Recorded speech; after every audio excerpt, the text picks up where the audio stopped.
Ang isa sa kanila ay sumulong at sinubukan siyang tamaan, ngunit naiwasan ni Jiwoo ang kanyang pag-atake. Nagulat siya at tinanong siya kung paano niya naiwasan ang pag-ataking yun. Sinubukan niyang suntukin muli, ngunit umiwas din si Jiwoo sa pagkakataong ito. Lumapit ang isa at sinabing sasampalin niya siya ngayon, ngunit patuloy siyang umiiwas sa mga atake nila habang si Won at isa nilang kaibigan ay nakatayo lang. Tahimik si Jiwoo pagkatapos ay hiniling sa kanila na huminto dahil ang ibang tao ay nakatingin sa kanila. Sinisigawan sila ng kaibigan nila at tinanong kung anong ginagawa nila at pinapahiya lang nila siya. Pagkatapos ay tinawagan niya si Jiwoo at tinanong kung siya ba ang bata na patuloy na nagpapakain sa mga pasang kalye. At tinanong siya ni Jiwoo kung paano niya nalaman ang tungkol sa na ito. Hinihiling niya sa kanya na bantayan ang kanyang likod at hindi niya ito papakawala ng ganoon kadali sa susunod na oras na wala na sila. Lumapit siya kay Won at tinanong kung ayos lang siya, ngunit hindi siya nito sinagot at tahimik na umalis. Sinundan siya ni Jiwoo at tinanong kung bakit hindi siya pumasok ngayon sa paaralan. At sinabi ng guro na hindi niya sinagot ang kanyang telepono. Tinanong niya siya kung mayroon siyang mga alagang hayop sa kanyang bahay dahil marami siyang alagang pagkain sa kanyang bag. At sinabi niya sa kanya na mayroon lamang siyang pusa. Hindi siya sinagot ni Won at lumingon si Jiwoo sa kanyang kalye at nagpaalam. Ngunit hindi pa rin ito sumasagot sa kanya. Pagkatapos nito, pumunta siya sa kanyang tahanan at tinawagan si Kaden. Pero wala siya. Binabati niya ang iba pang mga pusa at tinanong sila tungkol kay Kaden dahil hindi niya ito nakikita. Umakyat siya sa itaas upang hanapin siya, ngunit wala rin siya doon. Nag-aalala si Jiwoo at nagtataka kung nasaan siya. Tumingin siya sa bawat sulok ng bahay ngunit hindi niya ito makita. Nadidismaya siya sa pag-aakalang umalis si Kaden sa kanyang tahanan nang walang paalam. Galit na sigaw niya at nagtataka kung bakit siya iniwan ni Kaden nang hindi man lang nagpaalam. Hiniling niya sa kanya na manatili kahit na hanggang sa gumaling siya at dapat ay sinabi sa kanya nang hindi bababasa. Samantala, nasa banyo si Kaden at nakikinig sa kanyang boses. Pagkaraan ng ilang oras, umupo si Jiwoo sa likuran niya at humingi ng tawad sa kanya, sinabing nag-aalala lang siya nang sabihin niya yon. Sinabi niya yon dahil akala niya ay iniwan siya nito nang walang paalam. Nangako siya sa kanya na hindi na ito mauulit. Muli niyang hiniling sa kanya na patawarin siya, at hiniling ni Kaden na umalis siya, na sinasabing naiintindihan niya siya. Hinihiling niya sa kanya na kalimutan ito, at nalampasan niya ito. Ngayon, tinanong siya ni Jiwoo kung ang kanyang pagsigaw ay nakakagambala sa kanyang negosyo sa banyo, at sinigawan siya ni Kaden tungkol dito at galit na sinaktan siya. Natakot si Jiwoo at tinanong siya kung maaari niyang ibaba ang kanyang paa at natutuwa siya na naroon pa rin siya. Pagkaraan ng ilang oras, napagmasdan nila na ang pusa ay gising at nagiging matulungin upang harapin ang reaksyon nito. Naaalala sila ng pusa at umuungal sa kanila para sa pag-atake. Napagtanto niya na si Kaden ang umatake sa kanya noong nakaraan. Ang oras ay natakot sa kanya at nagsimulang dilaan ang paa nito. Tinanong ni Kaden si Jiwoo kung iniisip din ba niya na kakaiba ang kinikilos ng pusa habang pinupuntahan niya ang pusa at dinampot ito. Tumingin siya sa kanya nang may pagmamahal at sinabing natutuwa siyang gising na siya. Tinanong niya si Kaden kung kailangan niyang dalhin siya sa ospital. Mukha siyang kalmado ngayon at nagtatanong kung matatahimik siya sa ospital. Mga tugon, siya ay hindi kalmado, ngunit sa pagkabigla. Sinabi ni Jiwoo na gusto niyang tingnan ng doktor ng veterinaryo ang kanyang kalagayan at hiniling kay Kaden na samahan siya kung gusto niya. Tinanong siya ni Kaden kung bakit gusto niyang sumama sa kanya, at tumanggi siya, sinabing ayaw niyang sumama. Nangako si Jiwoo na bibigyan siya ng treats kung sasamahan niya ito, hindi sumagot si Kaden. Kaya dagdag ni Jiwoo, wala na silang mga treat at kailangan nilang makakuha ng higit pa mula sa merkado pagkatapos ng ilang oras na pumunta sila sa doktor. Habang ang mga tao ay nakatingin kay Kaden at nakita siyang isang cute na pusa. Tinanong siya ni Jiwoo kung ito ay hindi isang cool na gabi.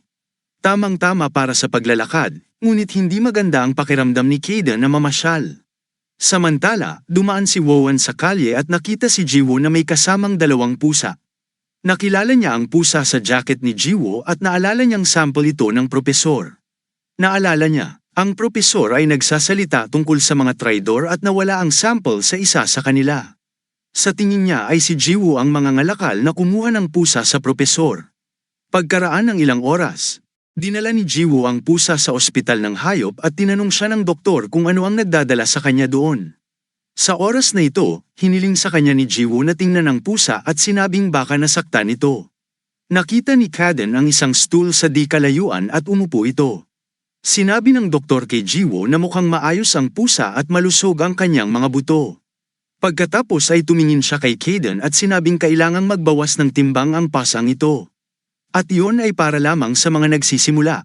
Napansin ni Jiwoo na napakaraming hayop sa unit ng pangangalaga, at tumugon siya na may nagiiwan ng mga may sakit na hayop at mga bayad sa paggamot sa harap ng ospital. Nagulat si Jiwoo dito at nagtaka kung sino ito. Sinabi ng doktor na gumamot lang siya ng 2 urgent cases at lahat sila ay nasa malalang kondisyon nang dumating sila. Maaaring may nag-abuso sa kanila, ngunit ang mga hayop ay walang nakikitang sugat, ngunit mayroon silang iba pang mga problema. Siya ay kulang sa kinakailangang kagamitan, ngunit lahat sila ay tila nagpapakita ng malubhang sintomas ng pagkagumon sa droga, na ikinagulat nila. Sa kabilang banda, kapag pumunta si Won sa lab ng propesor, tinanong niya ito kung nasaan siya sa lahat ng oras na ito.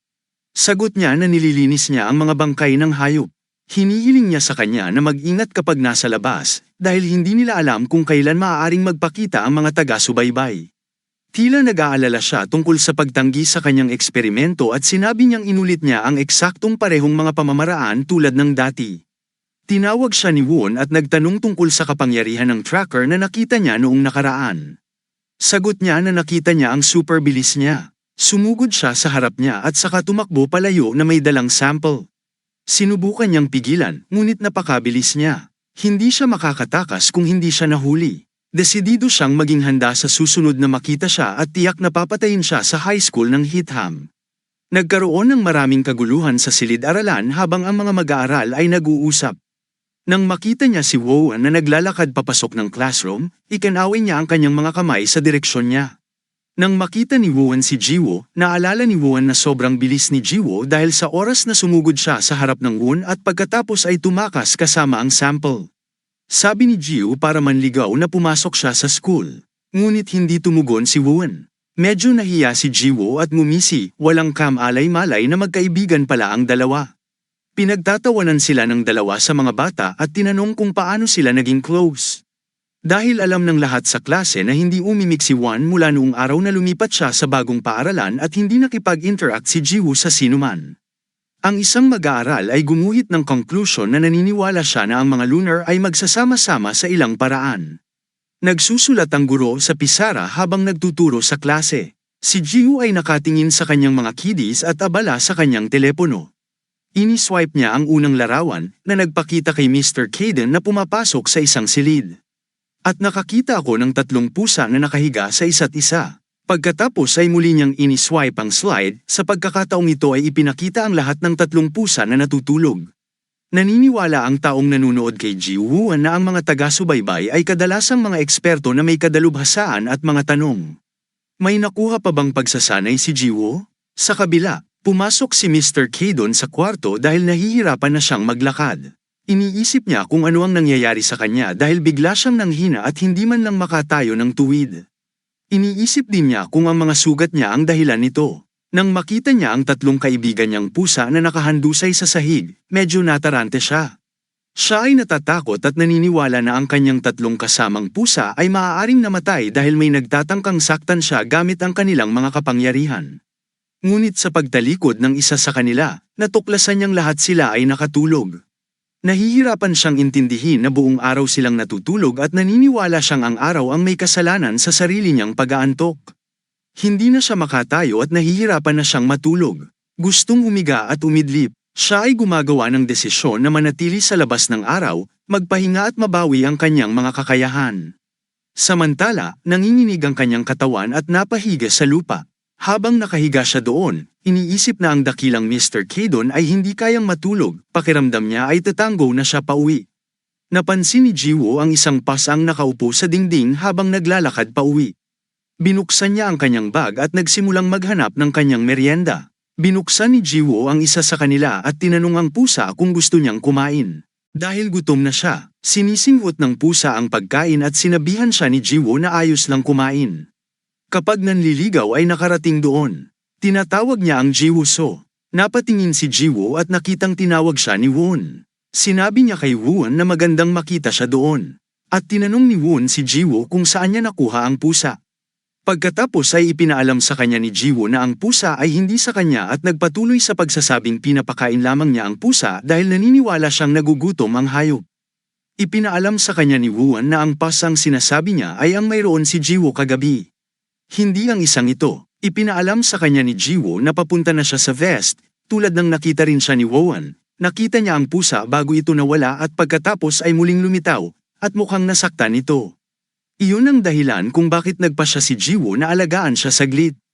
Nagtatanong si Jiwoo kung bakit siya nagtatanong. Pagkatapos ay sinabi sa kanya ni Woon na naniniwala siyang maaaring ito ang kanyang pusa. Tinanong siya ni Jiwoo kung mayroon pa siyang pusa. Tumakbo si Jiwoo sa kanyang bahay upang kunin ang pusa at hiniling kay Woon na manatili doon hanggang sa bumalik si Jiwoo kasama nito.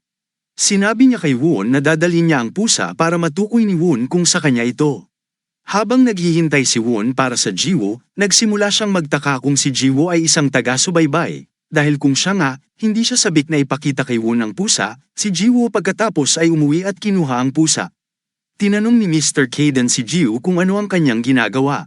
Sumagot siya na naniniwala siyang nahanap na niya ang may-ari ng pusa at umalis sa bahay, na nangangakong babalik sa ilang sandali. Hawak ang pusa, nagmamadali siyang manligaw sa kanya. Nagpapakita siya ng panliligaw sa pusa at nagtatanong kung sa kanya ba ito sinagot, na talagang ito nga. Iminulat ng pusa ang kanyang mga mata at naging agresibo habang hahawakan na niya ito sa kanyang mga kamay. Tinanong ni Jiwoo ang pusa kung ano ang problema at nakiusap sa kanya na huminahon. Sinabi ni Woon kay Jiwoo na ibigay ang pusa sa kanya at ilagay ito sa ibabaw niya. Tinanong muli ni Jiwoo si Woon tungkol sa kanyang katiyakan na ang pasang nawala sa kanya ay pareho. Sumang-ayon si Woon, ngunit naguguluhan si Jiwoo kung bakit siya kumikilos sa ganitong paraan, dahil ito ay ang kanyang pusa. Muli niyang tinanong si Woon, nagtatanong kung sigurado siya na siya ang may-ari ng pusa, o kung nagsisinungaling siya. Tinanong niya si Woon kung bakit. Kung hindi niya alaga ang pusa, kinukuha niya ito. Sinabihan si Jiwoo na ibigay ang pusa kay Woon, na nagbabala sa kanya na ang pag-iingat nito ay maglalagay sa kanya sa panganib. Nang matamaan ni Woon si Jiwoo, sinabi niyang iniwan siya ni Jiwoo nang walang ibang pagpipilian, at mawawala ang Jiwoo na iyon ng ilang oras.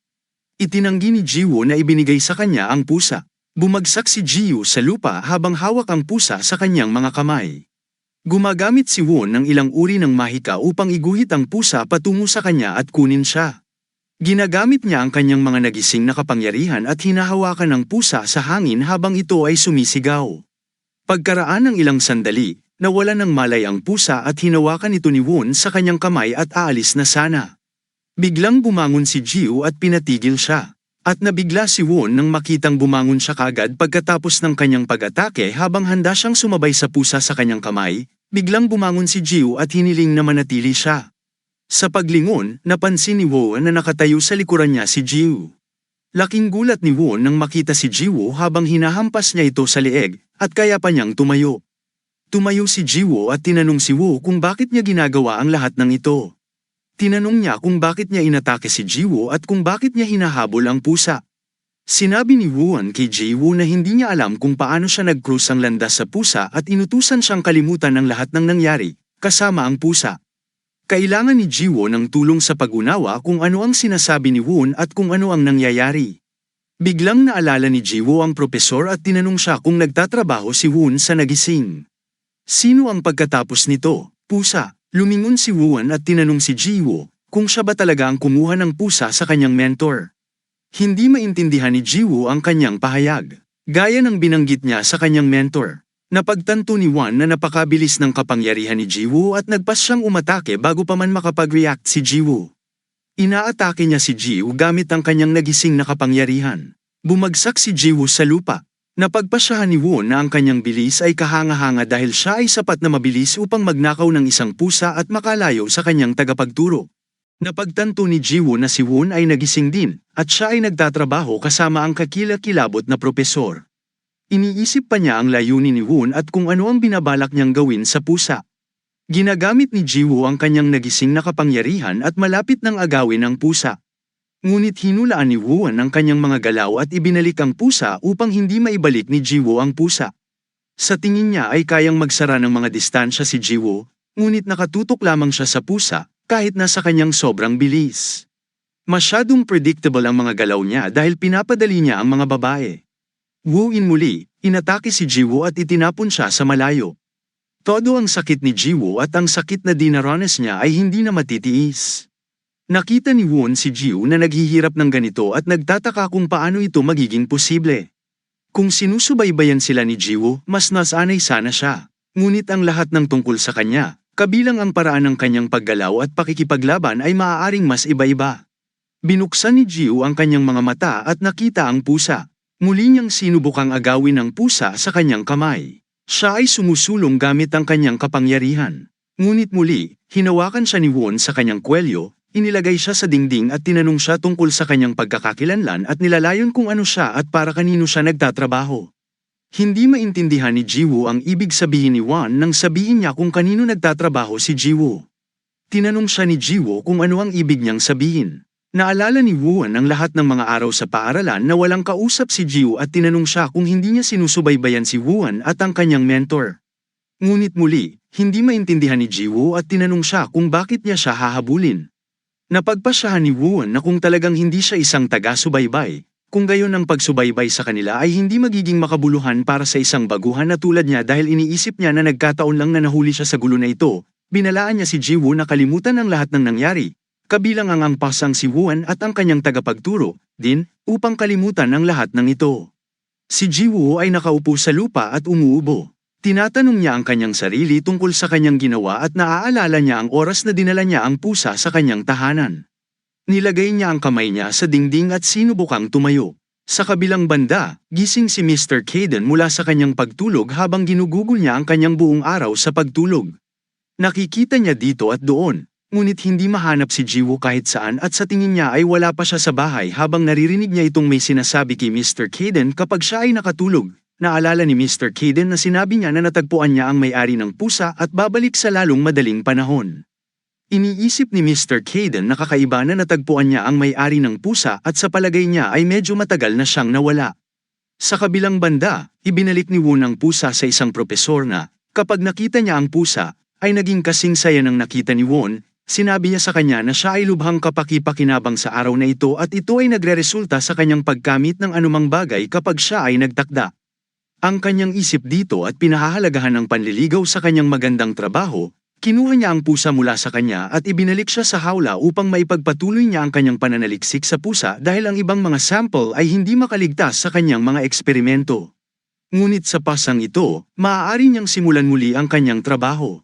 Tinatanong niya si Woo at kung ano ang naramdaman niya. Natagpuan ang pusa. Sinabi niya na natagpuan niya ang pusa nang nagkataon at sinabi pa na nakakita siya ng isang lalaki na mayroon ito at kinuha ito mula sa kanya.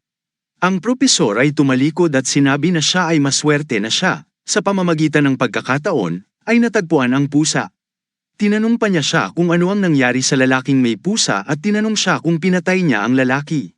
Nang sabihin sa kanya ni Woon yun ang lalaki, tumakas. Sinabi ng propesor na dapat ay pinatay na niya ito at mahirap sana. Super bilis niya at inutusan siya na siguraduhing aalagaan niya siya sa susunod. Tinapak ni propesor ang kanyang balikat at pinahahalagahan si Woon dahil mahusay ang kanyang trabaho at natagpuan ang sample dahil mas mahalaga ito, sabi niya, sa kanya na hindi na sila dapat mag-aksaya pa ng oras dahil kailangan na niyang bumalik sa trabaho. Lumabas ang propesor, sinasabing okay na ang lahat. Ngayon ay nakita ni Woon ang pasang nakakulong sa kulungan.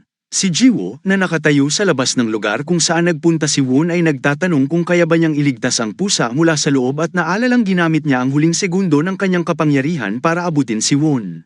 Bigla siyang nakarinig ng tunog na nakita niya sa tabi niya na nakaupo ang isang propesor sa hagdan at tinanong si Jiwoo kung may hinahanap siya. Pumunta si Mr. Kaden para hanapin si Jiwoo. Pumunta siya sa ospital ng hayop upang tingnan kung naroon si Jiwoo o wala. Pero hindi rin niya mahanap si Jiwoo doon. Nagtataka siya kung nasaan si Jiwoo. Pagkatapos ay napagpasyahan niya na si Jiwoo ay hindi bata, kaya dapat ay maayos siya saan man siya naruroon. Tinatanong niya ang sarili niya kung bakit siya nag-aalala sa Jiwoo idiot. Huminto siya at iniisip na nakakaabala ito sa kanya, na wala na siya kahit saan. At saka, dapat nagsisinungaling siya ngayon. Sa tingin niya ay isa itong makulat na bata. Sa kabaligtaran, nakita ni Haiwo ang propesor at iniisip na siya ang nagising na nanakit sa pusa. Kailangan niya ng paglilinaw kung ano ang dapat niyang gawin. Ngayon, Nakaupo ang propesor sa hagdan at tinanong siya kung may hinahanap siya habang nakatingin siya sa direksyong yun. Medyo natarante si Jiwoo at sinabi sa kanya na dumaan siya doon. Tinanong siya ng propesor kung nagsisinungaling siya sa kanya, ngunit itinanggi ito ni Jiwoo at sinabi sa kanya na hindi siya nagsisinungaling. Ngunit sinabi sa kanya ng propesor na medyo matagal na siyang nakatingin sa direksyong yun. Iniisip ng propesor na kakaiba siya at nakita na niya ito sa kung saan. Bigla niyang naalala na siya pala ang kumuha sa kanya ng pusa niya nang maalala ito ng propesor. Nagsimulang tumakbo si Jiwoo nang kilala siya ng professor. Biglang ginamit ng propesor ang kanyang kapangyarihan para pigilan siya, at bumagsak si Jiwoo sa sahig. Bumaba ang propesor patungo kay Jiwoo at tinanong siya kung ano ang iniisip niya at kung saan siya pupunta. Narinig ni Won ang ingay mula sa labas. Nakita niya ang mga CCTV camera at nakilala niya si Jiwoo na nakahandusay sa lupa. Samantala, nang makita ng propesor si Jiwoo, tinanong niya ang sarili na para bang isang bata ang tracker. Tumayo si Jiwoo at sinubukang gamitin ang kanyang kapangyarihan, ngunit biglang ginamit ng propesor ang kanyang kapangyarihan at pag-atake. Lumabas si Jiwoo mula sa opisina at nakitang umaatake ang propesor. Sinabi ng propesor ng Jiwoo kay Won na may nakabuntut sa kanya. At salamat kay Won, nahuli niya siya dahil nakikita pa lang ni Won ang lahat ng nangyayari. Pinuntahan ng propesor si Jiwoo at tinapak ang kanyang puwet at sinabihan siyang bumangon. Ngunit hindi makatayo si Jiwoo matapos ang tama ng propesor na ginawa sa kanya. Nagtataka ang propesor kung anong uri ng tracker Jiwoo, na hindi makatayo kahit isang suntok lang. Ngunit pagkatapos ay napagtanto niya na ang tama na ginawa niya ay mabigat. Tinanong ng propesor si Won kung sinusubukan ni Jiwoo na tumakas kapag naabala sila, aniya, para manligaw na mahihirapan siya. Ginagamit niya ang kanyang kapangyarihan at hinihiling sa kanya na payagan siya. Sinabi ni Won sa propesor na malamang na nasaktan niya si Jiwoo nang sinubukan niyang kunin siya. Kaya ngayon hindi niya magagamit ang kanyang kapangyarihan para lumaban. Tinanong ng propesor si Won tungkol kay Jiwoo kung ayos lang siya na sinabi ni Won na ayos lang si Jiwoo at hiniling pa sa propesor na hayaan siyang alagaan si Jiwoo at hilingin sa kanya na huwag mag-alala tungkol sa kanya. Pumayag naman ang professor at aalis na. Medyo nakahinga ng maluwag si Won, ngunit biglang lumingon ang propesor at sinabi yon habang galit pa rin siya sa kanyang ginawa. Kaya aatakihin niya si Jiwoo para masiguradong gagamitin niya ulit ang kapangyarihan niya para atakihin ang binti ni Jiwoo. Napasigaw si Jiwoo sa hapdi at sakit. Inatake ng propesor ang kanyang binti, na dapat magpabagal ng Jiwoo down, kahit na sa kanyang superpower at hiniling kay Jiwoo na ihinto ang overacting, na para bang ito ay isang bali lamang. Lumapit siya kay Jiwoo at sinimulan siyang bugbugin. Tinanong niya ito kung sa tingin niya ay maaari niyang gawing tanga ang propesor at tinanong pa siya kung kanino siya nagtatrabaho. Ang propesor ay patuloy na binubugbog si Jiwoo at hinihiling sa kanya na magsalita ng Won, na tumitingin sa lahat ng ito ay tinatawag na propesor. Gayunpaman, ang propesor ay hindi nakikinig sa kanya dahil siya ay abala sa pagbugbog kay Jiwoo na tumawag muli sa propesor sa malakas na boses at hiniling sa kanya na itigil ang pambubugbog kay Jiwoo.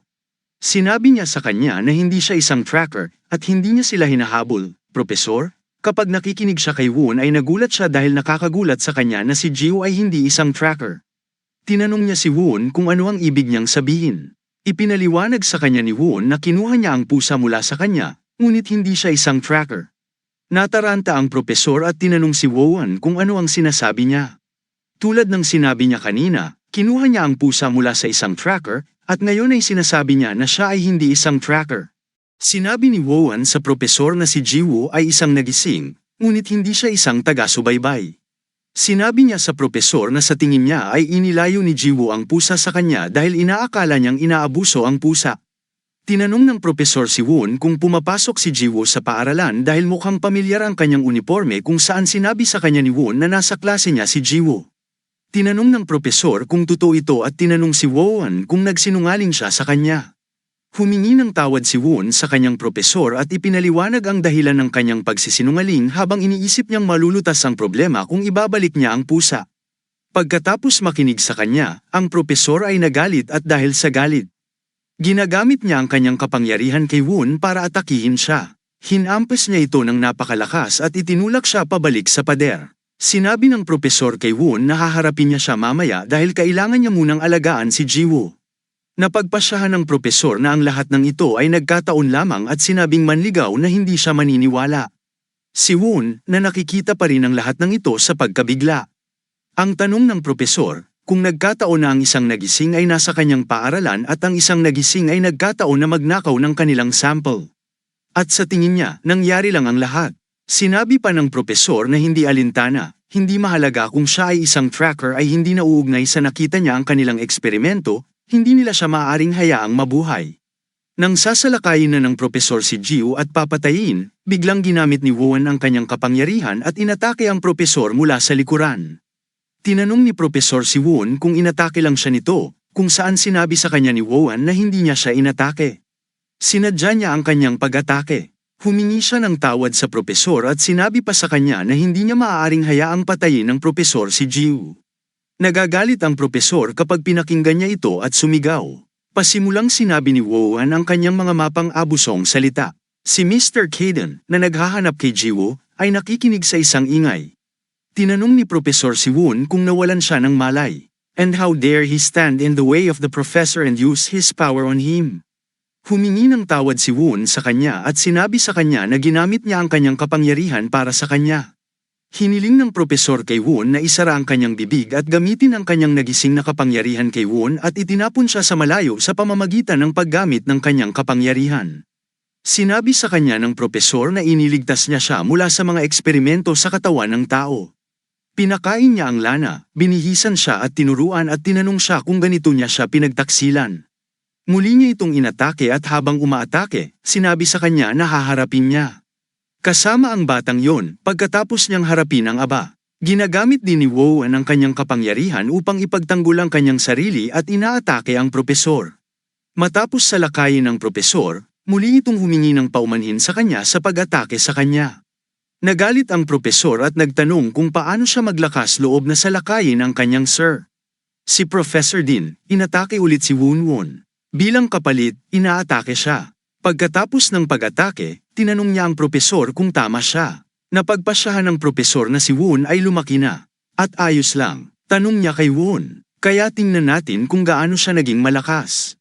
Pinapagana niya ang kanyang kapangyarihan at sa buong puwersang pag-atake sa Won, inatake si Won at nahulog sa lupa sa malayo.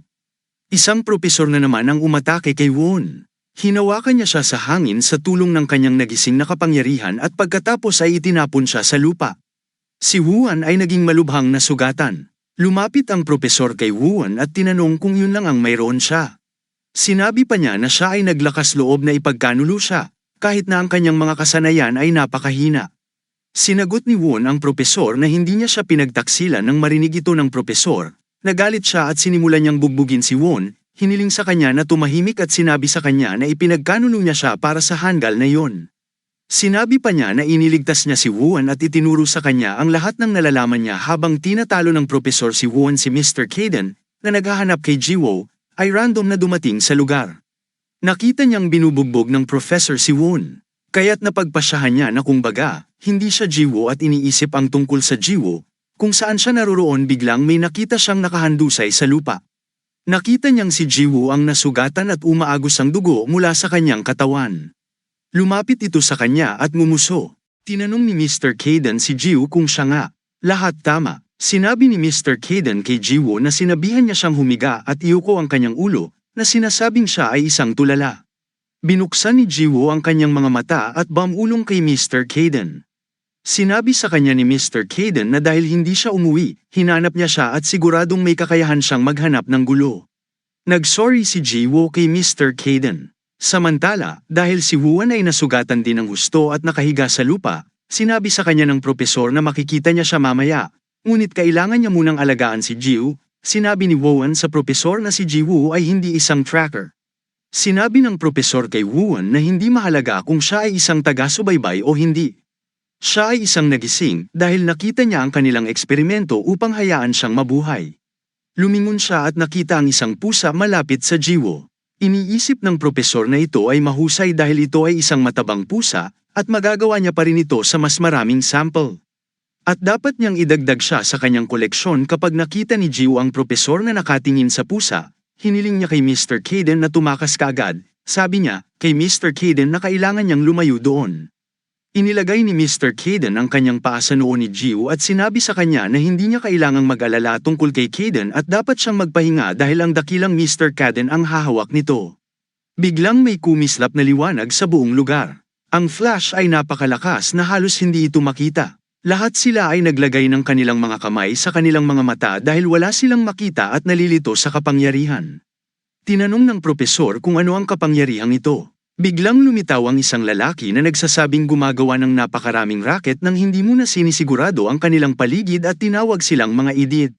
Si Jiwoo, Won at Professor ay natigilan nang makita ang lalaki. Pinitik ng lalaki ang isang daliri at lumikha ng space isolation. Nagulat ang propesor nang makita ang kapangyarihan ng paghihiwalay sa espasyo. Tinanong ni Mr. Caden ang propesor kung sa tingin niya ay sobra-sobra na ito dahil bata pa lang si Jiwoo. Matapos magtaka si Professor kung kilala niya ang bata, at tinanong ang lalaki kung sino siya. Napangiti ang lalaki at inulit ang tanong. Sino siya? Ang propesor ay nag-iisip na ang kuryente at napakaraming enerhiya at napagpasyahan na hindi ito maaari at iniisip yon, ngunit hindi ito maaari. At mga tanong kung bakit siya nandito. Si Jiwoo mula sa likuran ay nagtatanong kay Mr. Caden. Kung siya nga talaga, kapag pinakinggan siya ng propesor, nabigla siya at tinanong kung ano ang napapangiti ni Caden. Muli, napagtanto ng propesor na kung siya talaga si Caden, wala siyang pagkakataon. Sinabi ni propesor kay Caden na hindi niya sinasadyang saktan siya. At kung alam niya lang na kilala ni Caden ang batang yon, hindi na niya ito aatake. Sinabi niya kay Caden na hindi niya alam na bahagi siya nito. Hiniling ni Caden sa propesor na tumahimik, tumigil sa pagdadaldal at mamatay. Pinapagana niya ang kanyang mga kapangyarihan at inaatake ang propesor. Inatake ni Mr. Caden ang propesor gamit ang kanyang kapangyarihan at ang propesor ay bumagsak sa lupa at nagtamo ng matinding pinsala, nanliligaw kung sino ang nakatayo sa likuran ng propesor habang hawak ang kanyang nasugatan na braso. Tinanong ang professor kung okay lang siya. Habang ang propesor ay buhay pa, si Mr. Caden ay nagtataka kung paano siya nabubuhay pa at sa tingin niya ay hindi niya ginamit ang kanyang kapangyarihan. Ngumiti si Mr. Caden at sinabi sa propesor na itatapon niya siya. This time, lumapit si Won sa professor at tinanong si Caden kung sino siya. Napagtanto niya na siya si Caden Break, isa sa pinakamalakas sa mga nagising. Siya ay kilala upang sirain ang sinumang humahadlang sa kanyang daan ng walang awa, at ang kanyang hindi mapigil ang personalidad ay nakakuha sa kanya ng palayaw na break. And concludes na magkakilala sina Caden at Jiwoo.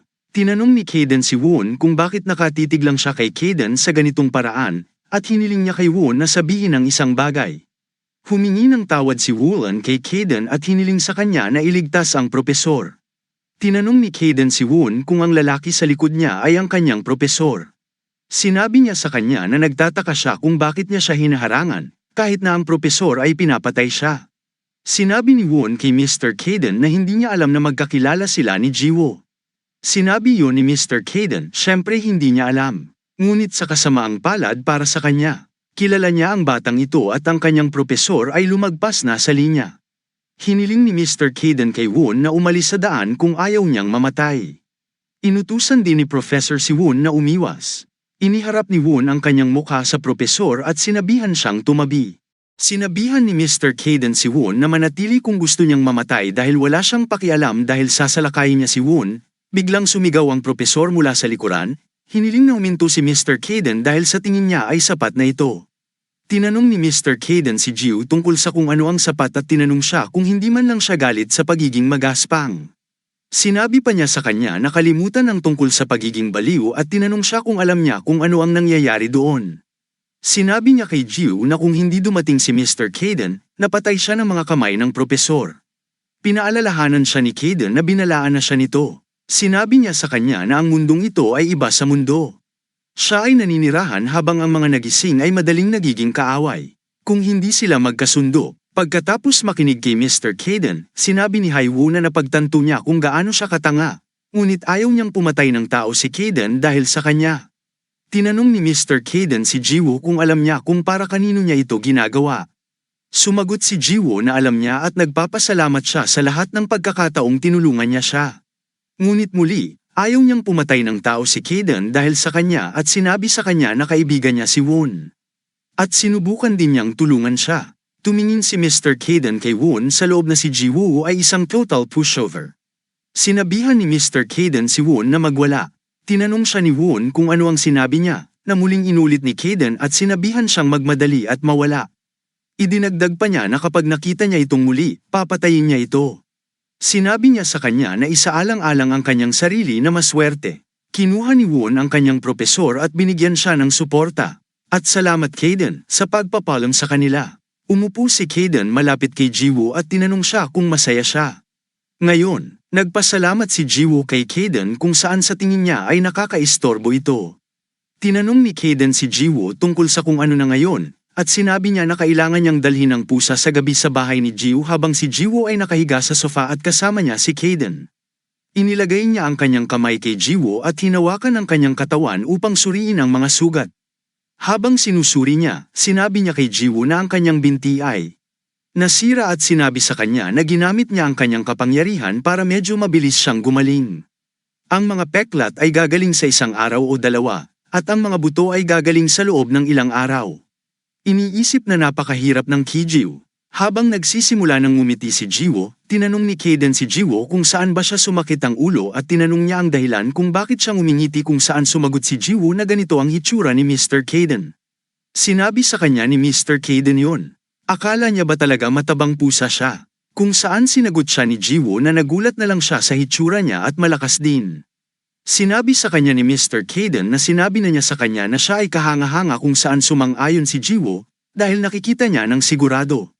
Ngayon, hinawakan ni Mr. Caden ang kanyang ulo. Biglang lumapit doon ang tatlong pusa at umungol. Tinanong ni Mr. Caden si Jiwoo kung bakit sila nagkakaganyan kung saan sinabi ni Jiwoo sa kanya na marahil ay kakaiba para sa kanila na makita si Caden sa anyong tao. Biglang nagsimulang kumilos si Mr. Caden. Tanong ni Jiwoo, anong meron sa kanya? Ngunit sa biglaang pagkislap ng liwanag, muling naging pusa si Mr. Caden. Nagtanong si Mr. Caden kung bakit niya muling binalikan ito dahil wala siyang kontrol sa kanyang pagbabago. Samantala, ibinalik ni Woon ang propesor sa kanilang lugar. Pinaupo niya ito sa sofa dahil malubhang nasugatan ang propesor. Tinanong ni Woon ang propesor kung okay lang siya at humingi ng paumanhin habang iniisip niyang siya ang dahilan ng lahat ng ito kung saan itinanggi ni propesor at sinabi sa kanya na kung pinatay niya si Jiwoo, tiyak na papatayin ni Mr. Caden si Professor. Sinabi ni Woon sa propesor na hayaan siyang magbigay ng mga gamot na tinanggihan ng propesor at sinabi na mas mahalaga na umalis muna sa lugar at turuan si Woon na kolektahin ang lahat ng data. Sa kabilang banda, ang ilang mga tao ay tumatalon sa mga bubong ng mga gusali habang sinusubukan nilang makapasok sa kung saan habang ang propesor ay nakaupo sa sofa, bigla niyang inaatake si Woon habang iniisip niya na pinagtaksilan siya ni Woon at sinabi sa kanya na alam niya na siya. Ipagkakanulo siya balang araw. Iyon ang dahilan kung bakit wala siyang itinuro sa kanya. Habang inaatake niya si Woon, biglang narinig niya ang pangalan niya. Nakikita niya ang kanyang kanang bahagi. Biglang nasira ang pinto ng isang grupo ng mga tao.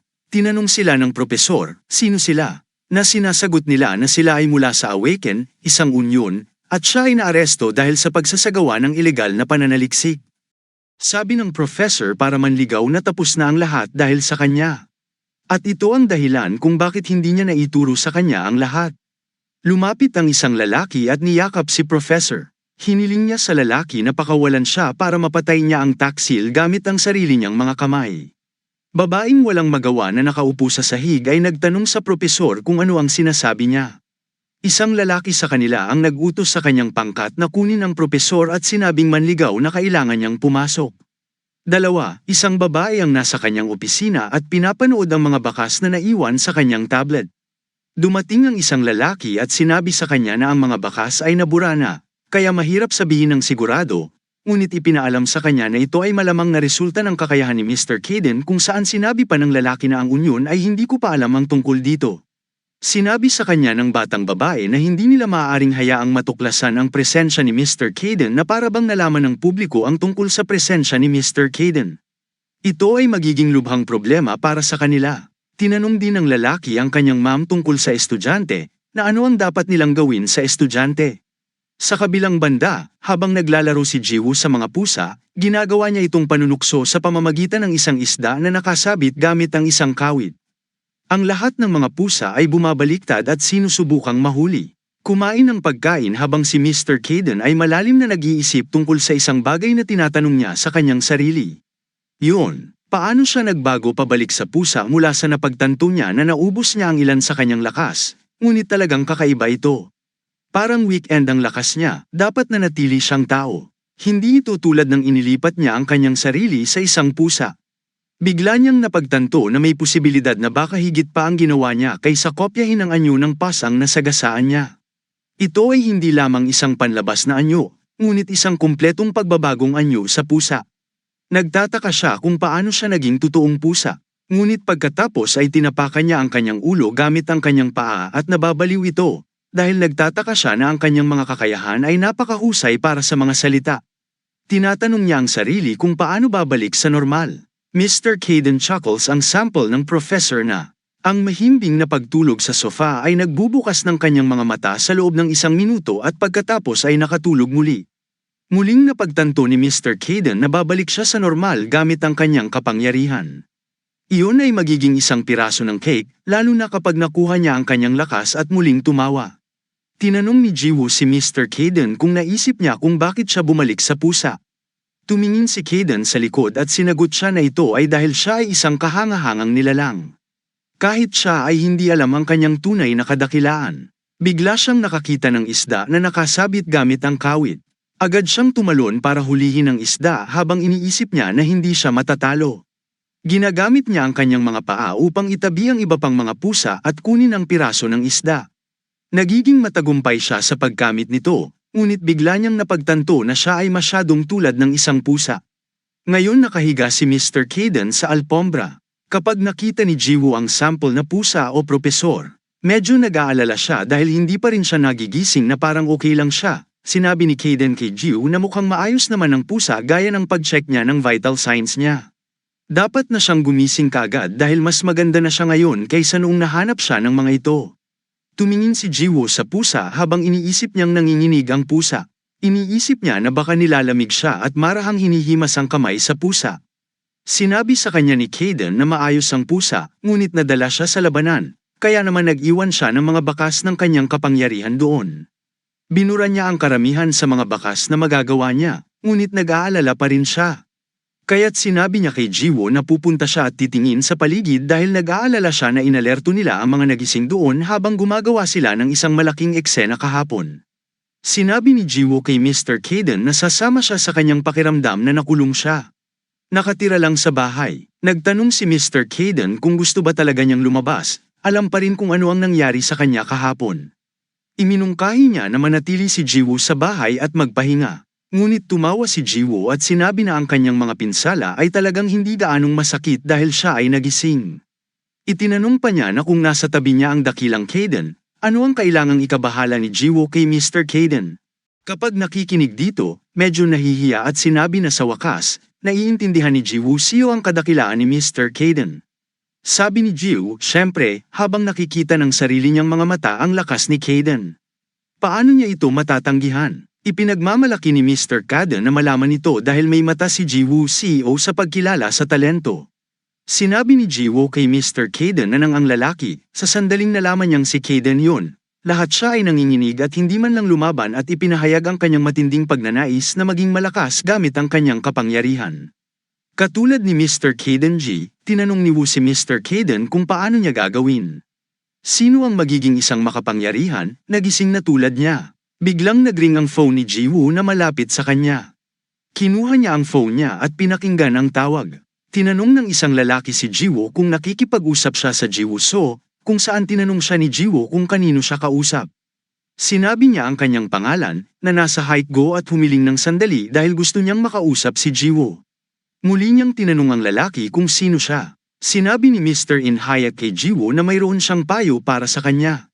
Nagtatanong si Jiwoo kung anong uri ng payo, at sinabi niya na ito ay payo mula sa isang nagising sa isa pang nagising. Sinabi niya na gusto niyang makipag-usap kay Jiwoo ng harapan at sinabi sa kanya na nasa labas siya ng kanyang bahay. Nakita ni Jiwoo ang kanyang bintana at isang lalaking nakatayo doon ay tumatawag pa rin. Nagulat si Jiwoo nang makita siya. Sinabi ng lalaki kay Jiwoo na hindi niya kailangang magtiwala sa kanya, ngunit hindi niya kailangang masyadong maghinala na para bang gusto niya itong saktan. Hindi niya sana siya tatawagan. Pumasok si Mr. Inhayak sa loob ng bahay ni Jiwoo at umupo sa sofa na nakikita niya dito at doon at nakakita ng napakaraming pusa sa bahay ni Jiwoo. Sinabi niya kay Jiwoo na marami siyang pusa sa kanyang bahay, na sinang-ayunan naman ni Jiwoo. Tinanong ni Jiwoo si Mr. Inhayak kung ano ang gusto niya. Humingi ng paumanhin si Mr. Inhayak at sinabi sa kanya na ang kanyang napakaraming pusa ay nagulat sa kanya. Hiniling niya sa kanya na payagan siyang dumiretso sa punto at sinabi sa kanya na gusto nilang tulungan si Jiwoo na mamuhay bilang isang nagising.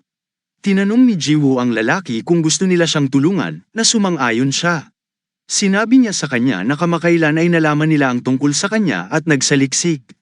Humihingi siya ng paumanhin kay Jiwoo sa pagsuri sa kanyang background nang walang pahintulot ni Jiwoo. Umaasa siya na mauunawaan ni Jiwoo na kailangan ng pag-iingat, dahil dapat nilang malaman ang tungkol sa mga nagising sa lugar na ito.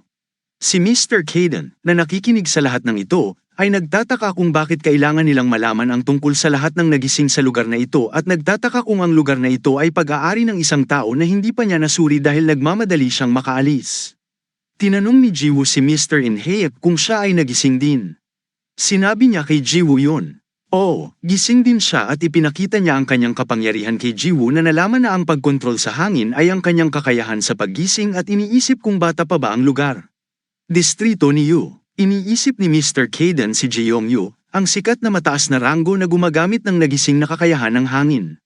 Narinig ni Mr. Kaden na nakatira siya sa isang lugar sa lugar ngunit hindi niya namalayan na malapit na pala siya. Tinanong ni Jiwoo si Mr. Inhayak kung ang kakayahan na kanyang ipinapakita ay ang hangin yon. Sinabi ni Mr. Inhayak na ang kanyang kakayahan sa paggising ay kontrolin ang hangin at na magagamit niya ang kanyang mga kapangyarihan para sa kanyang kapakinabangan sa halos anumang sitwasyon. Talagang humanga si Jiwoo at sinabi sa kanya na kaya niyang kumilos ng mabilis. Nagulat si Mr. Inhayak at Mr. Kaden. Iniisip ni Mr. Kaden na si Jiwoo ay isang tanga at tinanong siya kung bakit niya sinasabi sa kanya ang kanyang mga kakayahan. Sinabi ng lalaki kay Jiwoo na kamakailan lamang niya nalaman ang tungkol sa kanyang mga nagising na kakayahan. Medyo nagulat si Jiwoo kung paano niya nalaman. Sinabi ng lalaki kay Jiwoo na ang mga nagising ay nagsisikap na itago ang kanilang mga kakayahan. Ngunit sinabi sa kanya ng Hudyo na siya. Ipinakita niya muna sa kanya ang kanyang mga kakayahan, at sa tingin niya ay dapat din niyang sabihin sa Mr. Inhayak ang tungkol sa kanyang mga kakayahan. Sinabi sa kanya ni Mr. Inhayak na ang kanyang kakayahan ay medyo sikat at kung ano ang kanyang ipinakita. Si Jiwoo ay sample lamang ng kapangyarihang taglay niya, kaya ang pagpapakita kay Jiwoo ng kanyang kakayahan ay hindi makakasama sa kanya. Ngunit para sa isang tulad niya na umaasa sa mataas na bilis, iba ang mga bagay dahil mas kahanga-hanga ang ganoong kakayahan kung itatago niya ito. At sa parehong oras ay hindi gaanong kahanga-hanga. Kung mabubunyag, napagtanto ni Jiwoo na ito ang dahilan kung bakit hindi siya nagtagumpay laban kay Won. Isa pa, nabali ang binti ng babaeng propesor para pigilan siya sa paggamit ng kanyang kapangyarihan. Sinabi ng lalaki kay Jiwoo na isa ito sa mga walang ingat na pagkakamali na madalas gawin ng mga bagong gising. Dahil may mga pagkakataong kailangan niyang ipakita ang kanilang mga kapangyarihan, ngunit kadalasan ay pinakamahusay na panatilihing nakatago ang mga ito. Nagpasalamat si Jiwoo sa lalaki sa pagsasabi sa kanya ng ilang totoong katotohanan. Ang sabi ng lalaki ay papunta na siya. Ngayon ay makikipag-ugnayan siya kay Jiwoo at sasabihin sa kanya ang dahilan ng pagpupulong ngayon dahil gusto niyang makilala si Jiwoo at magpakilala. Habang siya ay tatayo, si Jiwoo ay nagtanong sa kanya. Bakit niya siya tinutulungan? Napangiti ang lalaki at sinabi sa kanya na ang pagtuturo sa mga bagong gising na mga gumagamit ng kakayahan. Ang pangunahing bagay ay responsibilidad ng pinuno ng teritoryo, dahil ito ay matagal ng tradisyon sa mga nagising. Dagdag pa, sinabi niya na ang pagdudulot ng isang eksena at pagsisiwalat ng pagkakaroon ng mundo sa mundo ay mangangahulugan ng malaking problema. At syempre, ayaw nilang mangyari ito sa kanilang lugar. Isa pa, hindi rin nila gusto ang isang taong nakakaunawa sa kanilang kapangyarihan na maglakbay sa maling landas. Bumangon siya mula sa sofa at sinabihan si Jiwoo na huwag mag-alala dahil ibibigay nila sa kanya ang pinakapangunahing antas ng suporta. Kaya't hindi na kailangang mag-alala at sabihin sa kanya na sila ay dapat makipag-ugnayan sa lalong madaling panahon at magpaalam habang siya ay dumaraan sa Kaden, siya ay tumatanggap ng madilim na pagtaas ng enerhiya. Binigyan siya ni Kaden ng death glare. Tinanong ni Jiwoo si Mr. Kaden kung ano ang dapat niyang gawin ngayon. Sinabi sa kanya ni Caden na kailangan niyang mamuhay bilang isang gising na tao ngayon, at sa totoo lang, ayaw niyang mabuhay si Jiwoo sa mundong yun. Ngunit ngayon ay nalaman na siya at ito ang nakukuha niya sa pagiging pabaya. Sinabi ni Mr. Caden na sa magandang panig, alam na nila ngayon na ang distrito ay pag-aari ni Haeyong, na isa sa ilan sa mga nangungunang Koreano na may magandang reputasyon dahil ang mga teritoryo ay nahahati sa mga may pinakamataas na ranggo na nagising. Sa hitsura ng kakayahan ng hangin ng lalaking yun, malamang na kay Haeyong Yu ang distritong ito, at napagpasyahan niya na kung ang distrito ay kabilang sa isang grupo ng mga makulimlim na tao, nalinlang sana nila ang isang baguhan na tulad niya na sumunod sa kanilang mga ginagawa. Sinabi ni Mr. Caden sa Jiwoo na ang saya at mga laro ay tapos na dahil opisyal na siyang pumasok sa kaharian ng mga nagising, kailangan niyang lumakas ngayon at matutunan kung paano protektahan ang kanyang sarili. Dahil bali ang kanyang binti, kailangan niyang magsanay sa pagkontrol at pagpapalakas ng kanyang kapangyarihan tulad ng itinuro niya sa kanya. Kung saan sinabi ni Jiwoo, "Oo, Ginoo." Matapos pakinggan ang kanyang tugon, iniisip ni Mr. Caden kung naiintindihan pa ba ni Jiwoo ang kanyang sitwasyon. Pinuntahan ng lalaki si Ji Yong-yu at sinabi sa kanya na ibinunyag ito sa investigasyon at pagkatapos makipagkita sa kanya ng personal, malinaw na hindi sangkot si Jiwoo Seo sa kasalukuyang kaso. Tinanong siya ni Ji Yong-yu kung nagkataon lang na nakilala niya ang estudyante ni Dr. Ila na si Won. Kung sakali, sinabi niya sa kanya na lumipat si Woo-en sa Jiwoo School. Tinanong pa niya ito tungkol sa Onion at sinabi nito sa kanya na sa palagay niya ay kailangang ipaalam sa Onion si Jiwoo, na sinabi ni Ji Yong-yu na mas mabuti kung hindi nila alam ang tungkol sa kanya dahil sa paraan ng pagpasok nila sa kanilang teritoryo para makitungo. Kasama ang professor na kakainis, sinabi ng lalaki sa iyo na sa tingin niya ay kailangan nilang protektahan si Jiwoo dahil siya ay mabait na bata at mukhang may mabuting puso. Sa kabilang banda, nakaupo si Mr. Caden nang may naamoy siyang masarap. Nakita niya na ang iba pang mga pusa ay kumakain ng pagkain. Jiwoo mula sa likod ay nagpaalam kay Caden habang siya ay aalis papuntang paaralan na ang kanyang putol na binti. Pagkatapos ay umalis siya ng bahay para sa paaralan. Tinitigan ni Mr. Caden ang mga pusa na nasasarapan sa kanilang pagkain. Tatlong lalaki mula sa malayong likuran ni si Jiwoo. Tinawag ng isa sa kanila ang dalawa pa at tinanong kung siya ang parehong bata na nakipag-away sa kanila at nakita ang kanyang binti na nasaktan ang kanyang binti. Ang isa sa kanila ay nagtatanong sa isa pa tungkol sa klase ni Jiwoo. Habang papunta si Jiwoo sa kanyang klase at pinaandar ang pinto, nakita niyang wala si Won sa kanyang upuan at naalala siya. Biglang pumasok ang mga lalaki sa klase ni Jiwoo at tinanong siya kung sa tingin niya ay hindi na niya sila makikitang muli. Tulad ng kailangan ni Jiwoo na maalala sila. Inabuso ng mga batang lalaki si Jiwoo dahil hindi sila naaalala at sinabi sa kanya na minamaliit niya sila. Biglang naalala ni Jiwoo kung sino sila. Tinanong nila si Jiwoo tungkol sa isa pang lalaki at ibinalik ng isa sa kanila ang kanyang mukha at tinanong ang ibang mga estudyante kung ano ang kanilang hinahanap. Ang isa sa kanila ay nagsabi kay Jiwoo na ito ay masyadong masama dahil siya ay sumakit ang kanyang binti at hindi siya makatakas tulad ng huling pagkakataon at sinipa ang parehong bali ng paa. Sa kabilang banda, iminungkahi ni Mr. Caden ang pusa na magmadali sa pagkain at tinanong sila kung gusto nilang magmukhang mataba tulad ni Mr. Caden. Habang si Jiwoo ay papunta sa klase na bali ang paa, iniisip niya kung ano ang nangyari kay Won. Naalala niya ang manligaw, and nasaktan dahil sa kanya at nakipag-away pa sa kanyang propesor at nagtataka kung siya nga. Okay, nahulog si Jiwoo sa sakit. Tinanong ng mga lalaki si Jiwoo kung masakit ito at sinabi sa kanya na nagsisimula pa lang sila. Sinabi sa kanya ng mga lalaki na tiyak na marunong siyang lumipad. Iniisip ni Jiwoo kung ano ang dapat niyang gawin ngayon. Karaniwang iiwasan niya ang mga ito, ngunit hindi na niya magawa dahil bali ang kanyang binti. Habang iniisip ni Jiwoo ang lahat ng ito at nakaupo sa sahig na may putol na binti, nakita niya ang ibang estudyante sa klase.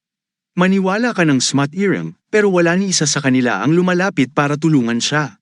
Hinawakan ng isa sa kanila ang kanyang kwelyo at susuntukin siya sa mukha na sinasabi. Nasapat na siya sa Jiwoo dahil susuntukin niya siya kapag nagkataon. Iniwasan ni Jiwoo ang kanyang atake. Siya ay nagalit at tinanong si Jiwoo kung siya ay nababaliw na umiiwas sa kanya at sinipa ang putol na binti ng Jiwoo. Muling bumagsak si Jiwoo sa lupa. Bigla, sinimulan siyang bugbugin muli ng tatlong lalaki at tinanong siya kung sa tingin niya ay naglalaro siya. Sinabihan ng isa sa kanila si Jiwoo na nakahiga sa lupa sa sakit na inip sila sa paaralan. Buti na lang at nahanap nila siya dahil mukhang magsasaya sila sa pagpasok sa school. Tinanong ng isa ang isa tungkol sa isa pang bata. Nanliligaw ang geek na may salamin. Sinasabi nila sa kanya na magkaklase silang dalawa, kung saan sinabi sa kanya ng ibang lalaki na sigurado siyang magkaklase sila. Ang ibang mga estudyante ay nagsasabi sa kanila na si Woon ay nasa klase na ito, ngunit siya ay wala pa. Sinasabi nila na dahil nandoon silang lahat, dapat nilang bugbugin si Jiwoo o tanungin kung dapat silang maghintay sa susunod na pagkakataon. Naalala ni Jiwoo kung paano siya tinulungan at pinrotektahan ni Woo mula sa propesor dahil hindi niya hinayaang pumatay ang propesor. Tumayo si Jiwoo at sinabi ng lalaki na mukhang handa na rin siya sa pag-ikot. The guy asks Jiwoo to stay down unless he wants more. As he was going to siki Jiwoo, biglang sinuntok siya ni Jiwoo sa mukha niya at sinabing si Woon lang ang kaibigan niya na nagtatanggol sa kanya kaya hindi niya sila maabala. Woo, at sa tingin niya ay hindi niya kailangang gamitin ang kanyang kapangyarihan para makipaglaban sa kanila kahit na hindi ginagamit ang mga ito. Mabilis pa rin siya, sinuntok muli ni Jiwoo ang lalaki.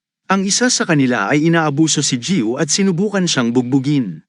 Ngunit ipinagtanggol ni Jiwoo ang kanyang sarili, at bilang kapalit ay inaatake siya.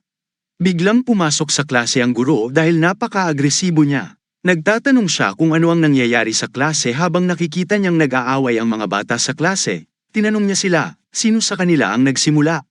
Sa una, nakikita niya ang mga lalaking iyon na nakaupo sa sakit.